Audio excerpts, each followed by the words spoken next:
lesquelles elles ont sécurisé partout en France les manifestations de ce jour. Et je voulais faire réagir Grégory Joron, qui est en ligne avec nous, secrétaire général du syndicat Unité SGP Police. Est-ce que ce tweet du ministre de l'Intérieur vous fait du bien ? Bonsoir. Écoutez,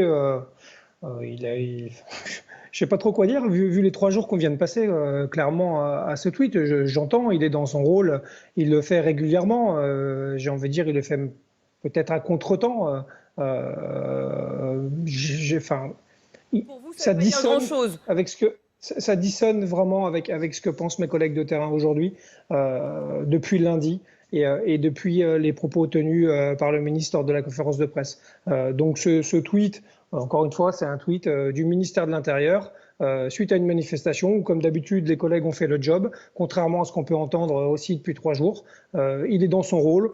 Je ne vais pas le commenter plus que ça, c'est un tweet d'un homme politique. Alors, vous avez été reçu, on le rappelle, par le ministère de l'Intérieur jeudi. D'autres de vos collègues ont été reçus le lendemain. Vous n'avez pas été satisfait de cet entretien avec le ministre de l'Intérieur. On a atteint un point de rupture avec Christophe Castaner. On a atteint surtout une température et un point de tension qui est vraiment assez énorme au sein des services qu'on n'a pas connu depuis longtemps, avec des fonctionnaires de police de terrain qui donnent encore une fois énormément pour faire leur travail jusqu'au sacrifice ultime, malheureusement, dans certaines situations.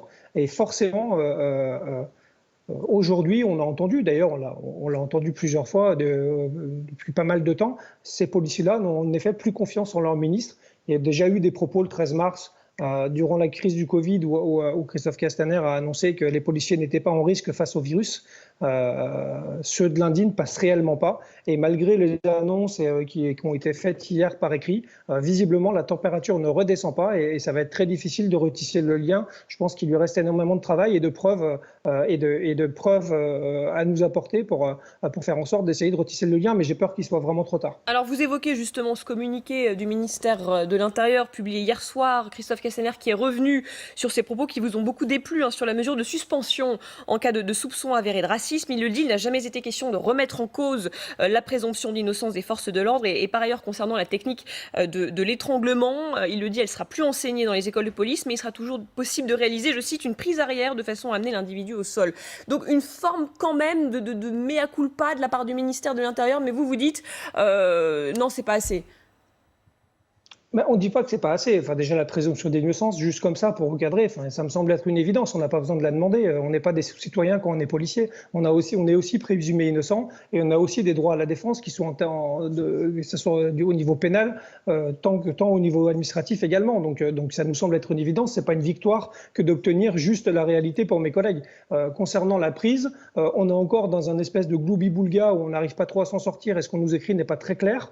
Et ce qui nous gêne le plus, c'est que les fonctionnaires, et en tout cas ceux qui les représentent, mais au-delà les spécialistes, n'aient pas été consultés. Et encore une fois, je l'ai déjà dit, je le répète et je l'assume, il y a rien de plus catastrophique pour une démocratie comme la nôtre qu'avoir des ministères régaliens qui fonctionnent sous la pression. Aujourd'hui, et ce qui s'est passé lundi, ça démontre simplement que le ministère de l'Intérieur, comme a pu l'être le ministère de la Justice, fonctionne sous la pression de la rue. Et malheureusement, au bout du bout, les policiers en sont encore les boucs émissaires.